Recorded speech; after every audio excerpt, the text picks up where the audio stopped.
Good evening and welcome to another Lean Life Bite Live. Now, last week it was called something different, but I decided to change the name to Lean Bites Live because what we're going to do is just going to share with you just some bite-sized pieces of information that can help you lose weight, improve your health, and just, increase your vitality in so many ways. For those of you who don't know me, my name is Ken Barnes. I'm known as the Lean Mind Body Coach. And I've developed a method called the L.E.A.N MindBody Method, which helped me to be able to lose 50 pounds in 6 months, reverse my prediabetes, cure my sleep apnea, and so much more.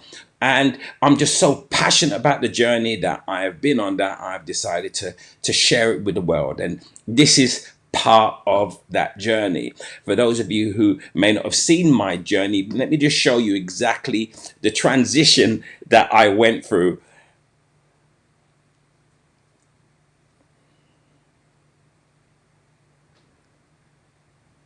Now, now you can see that was a huge transition. So you can understand why I'm so excited to share my journey. And that happened without any form of medication. And it was really, and when I say simple, it wasn't complicated. And this is why I've also developed something called Tribe Weight Loss Made Simple, which I will share with you a little bit later on in the show. I'm also the author of a book called the L.E.A.N MindBody Method.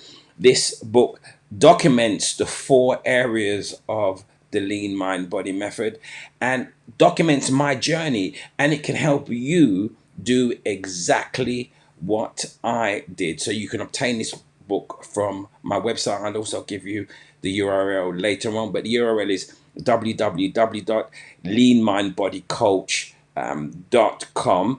And just so you know, there are 4 areas that the L.E.A.N MindBody focuses on.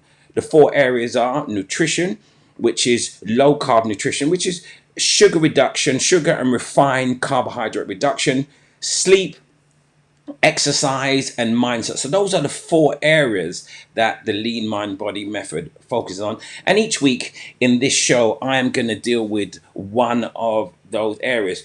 So I have decided, look, I thought, let me look at the format of the show. So I've kind of broken up the show this week into 3 areas. The first area is going to be the Lean Bite. It's going to be a focus on a specific area of well-being. And then we're going to go into something called Sugar Smash, and that should be fun. Hopefully, some of you can get the answer right. And then we're going to go on to the final section, which is a lean reflection. Now, you may be watching this on YouTube, or you may be watching this on Facebook. Feel free to comment. If you want to, the comment should come up and I'll be able to engage with you at any time. But today, I am going to talk about something which is incredibly important. On my journey, when I was putting on all the weight, you notice that your stomach is protruding and you think, well, you really think nothing of it, and it gets bigger and it gets bigger. And I got to a point where my stomach began to feel really, really, really hard. And I thought, well, what is that? What is the issue with the way my stomach was feeling? Because it didn't feel soft, it felt incredibly hard. So I'd done some research, and it came about that when you put on weight, you can suffer from visceral fat. Visceral fat is something that is an covers your internal organs. Let me just show you here. So visceral fat, so you have a couple of types of fat around your body. You have subcutaneous fat, which is the kind of fluffy fat that you can pinch on your body. And then you have your abdominal cavity, and then you have visceral fat, which is also known as inter-abdominal fat. And the reason why you can't see it is obviously because it's covered. This fat is incredibly dangerous. It can lead to things like diabetes, stroke, heart disease. And this is why you need to be mindful of it. Now, I know we live in an age when we walk out on the street, I'm driving, I'm always looking at people and their physiques. And invariably, especially men, so many men I see have this protruding stomach. And I talk to so many men, and they say, well, look, my stomach's not that big. It just protrudes a little bit. But in my mind, it's kind of a little bit of a social contagion whereby they're seeing everybody else or so many other people with a protruding stomach. And this includes women as well, that they think it's acceptable. You know, I've only got a little bit of a protruding stomach. But the unfortunate thing is, there are some dangers potentially lurking behind that stomach that protrudes, and you need to be aware of it so you can make an informed choice and how you live your life. Now, there may be people watching this who may have a flat stomach, and they may have even a six-pack, and they may think, well, this doesn't apply to me. You know, I haven't got a protruding stomach. Well, I've got news for you.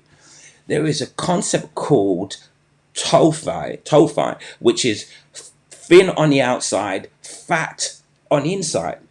And that applies to individuals who appear on the outside to be incredibly slim, but on the inside, they still have amounts of visceral fat, which can lead to diseases. Now, I found this really, really short, great clip of this doctor speaking about people who are thin on the outside, fat on the outside. So if you feel, even though you're slim, this doesn't apply to you, I want you to listen to what this doctor has got to say. I have MRI scans of people with six packs, walk around showing it off, filled with visceral fat. They eat a high carbohydrate diet. They're taking exogenous testosterone. They're living a life of trying to look good on the outside and not really optimizing their health. As you can see, that doctor clearly states how dangerous it can be to have a visceral fat, even though you are slim. So whether you have a protruding stomach or whether you have fat stomach, this is something you really need to be aware of. So what are the dangers of visceral fat? Well, look, type 2 diabetes. So people who have a high amount of visceral fat have a propensity to develop type 2 diabetes. And that is, you know, I have to say, my research has shown me that type 2 diabetes is equivalent to cancer. It affects every single organ inside your body. Heart disease. So if you have a higher amount of visceral fat, you can develop heart disease. Insulin resistance is something which you're more prone to when you have a higher amount of visceral fat, and stroke and cancer. So these are the illnesses that can affect you when you have a high amount of visceral fat. And, you know, it's no use just saying, well, as I said, I only have a little bit of stomach. It can cause you some serious illnesses. Now, so how is visceral fat formed? Well, it's formed through a high carbohydrate diet. In fact, it can also be formed by stress. Now, if I just show you this here, if you want to find out how you may have a lot of visceral fat, an easy way for you to be able to do that is to lie on your back, yes, with your stomach up. Okay, so lie on your back with your stomach pointing up, and if your stomach protrudes up and doesn't fall to the side, then you can say to yourself that you have a high amount of visceral fat. There are other ways to measure it, which is a MRI scan and a DEXA scan, but this is what we would call the poor man's version of finding out if you have a high amount of visceral fat. So just lie on your back, stomach pointing out, and just see if your stomach points right the way up. I mean, there are other ways that people say to measure it. You can get a tape measure, and if a woman has a waist size over 35 inches and a man has a waist size over 40 inches, then they also have a higher propensity to have some visceral fat. But I want to take in consideration there can be people with a little bit of a slimmer waist who can still have a higher proportion of visceral fat. So just so you know, so how can you get rid of visceral fat? Well, you can definitely improve your diet. If you reduce the amount of refined carbohydrates and sugar that you eat, it can definitely help to reduce the visceral fat inside your body. And fortunately, the diet that I am on, which is a low carb diet, has really helped to reduce the visceral fat in my body. Effective exercise is a great way also to help to reduce visceral fat. Better sleep. I don't know if you know, when you don't get a lot of sleep, it can make your cortisol level rise, and that can contribute to visceral fat increasing in your body. And researchers also stopping smoking is also a way to be able to reduce visceral fat inside your body. And as I said, with the cortisol, reduce the stress. So if there's anybody or anything in your life that is giving you stress, just reduce it, take it out of your life, and that can help you to reduce the visceral fat in your body. Visceral fat is really something that you need to take seriously. In fact, any kind of weight gain is something you need to take seriously. We go to the doctor, and a way they can tell how unwell you are is taking your blood test. But one of the most simplest ways to be able to tell how unwell someone is their stomach, because this is where disease festers. And this is why I'm so passionate about people losing weight, people changing their diet. And I know so many people out there are trying to do it, but unfortunately, the methods and the techniques they're doing are not working. I can assure you, I went through that before I discovered the principles of the L.E.A.N MindBody Method. But since I've discovered those principles, my life has changed dramatically. And I can safely say that my stomach and the visceral fat content in my body has reduced, and you can do the same too. So if having a bit of a stomach was not something that you was really concerned about before, now you understand that underneath that pouch, underneath that stomach, you could have an increased amount of visceral fat, which can lead to diabetes, stroke, and heart disease. If that's not a reason for you to be able to take your weight seriously, then I don't know what is. So that was the Lean Bite message for today. It's really just to point you in the right direction and make you aware how important it is to be able to reduce that belly fat and, make yourself healthy. So what we're going to do now is we're going to move on to the next show, which is called Sugar.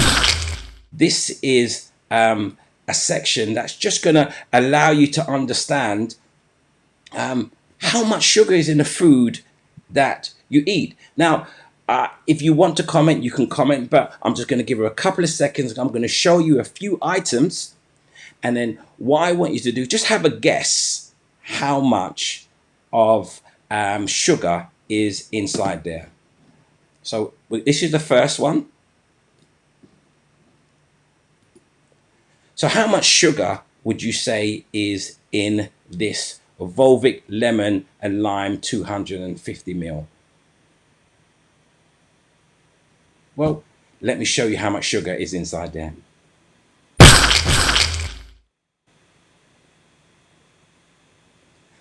Well, you can see how much sugar is inside there. 14 grams of sugar, 3.5 teaspoons. Now, why is that important? Well, if you look here, let me just show you exactly how much sugar we should be having.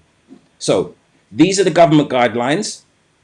So the amount of sugar we should be having is 6 teaspoons for a woman, that's 25 grams. And a man should have 9 teaspoons of sugar, that's 36 grams. So if we go back to this Volvic drink here and we see how much sugar is inside it, you can see 3.5. So we've actually kind of gone over half the amount of sugar that a woman would normally have in one day just through this one Volvic drink. So let me just go to the next one. For those of you who love chocolate, this one's for the ones who love chocolate. So this is the dairy milk. This used to be one of my favorite chocolates before a low carb diet. How much sugar would you say is in this dairy milk chocolate? Well, I'm going to surprise you. How much sugar is inside? 25 grams, 6.25 teaspoons. So that's over the recommended sugar intake for a woman. And, about 2/3 of the recommended intake for a man, just in that dairy milk chocolate. And I'm going to come to the last one here in the sugar smash section.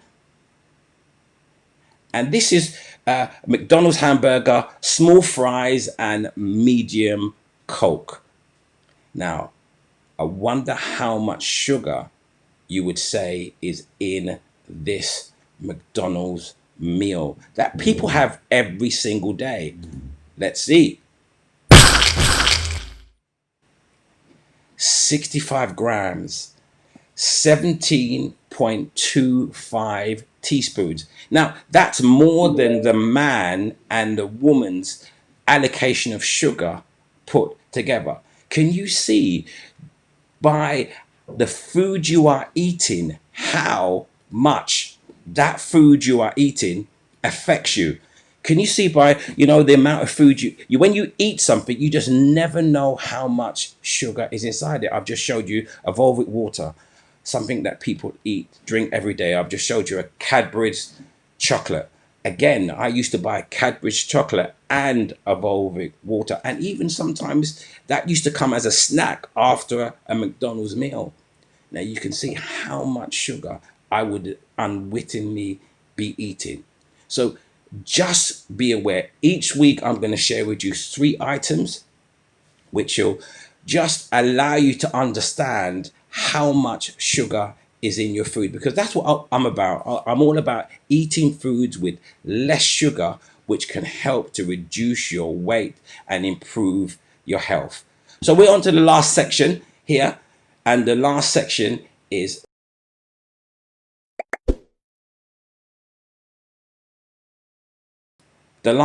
called Lean Reflection. And this is where I'm going to share a reflection point with you. It's just going to end with just a couple of minutes, just sharing something for you to reflect on. I'm in the personal development world. I'm in the world of trying to get people and encouraging people to do so much in their life, to change their behaviors. And I often hear words that people come out with: the C word, I can't; the W word, I won't. But there's a bigger word here that kind of neutralizes everything that comes before it. It's a B word. And it's a word that I hear all the time. And unfortunately, it stops people making progress in what they want to do. And that word is but. Are you a butters person? Because people say, look, I would do it, but I can do it, but I should have done it, but. The unfortunate thing about the word but is it just immobilizes you. It gives you the reason not to do what you know you should do. I should lose weight, but I have to work. I should go to the gym, but I'm tired from work. I should do more cooking, but I don't really know how to cook. And it seems to justify people's actions, at least in their minds. Well, a butters person never achieves anything much. And unfortunately, when someone uses that word but to justify their inactivity, it transfers to so many different areas of their life. So the question is, are you a butters person? If you are, change that word but to I can, I will, and I must. Because I will tell you, if you use the word but to stop you from improving your health, to stop you from losing weight, to stop you from building a healthier future for you so you can be there for your children and your family. You'll come to a point one day where you think, oh, I made so many excuses and now it's come back to bite me. So don't be a butters person. Be a person that doesn't make excuses. A butters person is someone who uses excuses to build the house of failure in everything they do. And I hope that doesn't apply to you. So look, let me just tell you what's happening later on in the week. Next week, Monday, I've got a fantastic podcast. I've got two great guests with me. I have Janet Harris and Shirley Morrison. Janet Harris is a personal trainer, and Shirley Morrison is a bikini model. She won first prize in a competition. So next week, Monday at 7 o'clock at Make Health Your Habit podcast live is all going to be about fitness. So tune in next week, Monday. There will be details. It will be live on YouTube. Now, I spoke about Tribe earlier on. Tribe, weight loss made simple.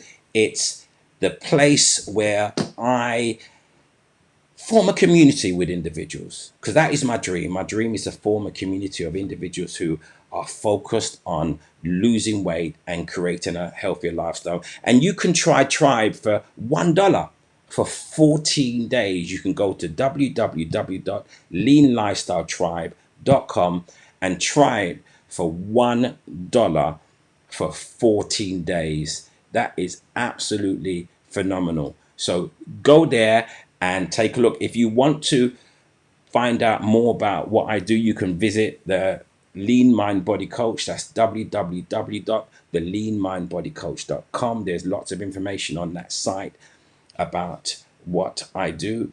And also you can purchase the book on that site. So let me just again thank you for joining me today. This series of podcasts has just started. I'm really excited about how it's going to develop in the future. And I'm really would welcome your feedback in certain aspects that I can add to it to make it and give it more value to you. So all I like to say to you, as I like to end so many of my videos and podcasts, is remember the best healthy habit you can do is to make health your habit. There's no better habit that you can form than to make health your habit. Bye for now, and I'll see you next week at the same time. Bye for now.